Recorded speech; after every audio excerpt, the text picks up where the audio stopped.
Всем привет! Совсем недавно производитель FIMI X8 SE выпустил обновленную модель этого дрона. Квадрокоптер FIMI X8 SE 2020. Одним из самых ощутимых изменений по сравнению с прошлой моделью, по заявлению производителя, является увеличение дальности полета до очень немаленькой величины – целых 8 километров. О чем производитель сделал ролик, в котором это показывает. Ролик целиком будет в конце видео. В остальном значительных изменений нет. Данный квадрокоптер является серьезной моделью и имеет трехосевой подвес камеры для записи плавного видео, без тряски и мыла. Также он обладает всеми современными функциями, такими как «Следуй за мной», движение по орбите или движение по точкам. Также квадрокоптер умеет снимать качественные панорамные фото.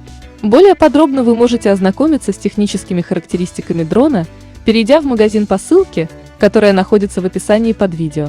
Перед тем, как перейти к просмотру записанного производителем квадрокоптера 8-километрового полета, я хочу с вами попрощаться и пожелать всего самого наилучшего. До новых встреч!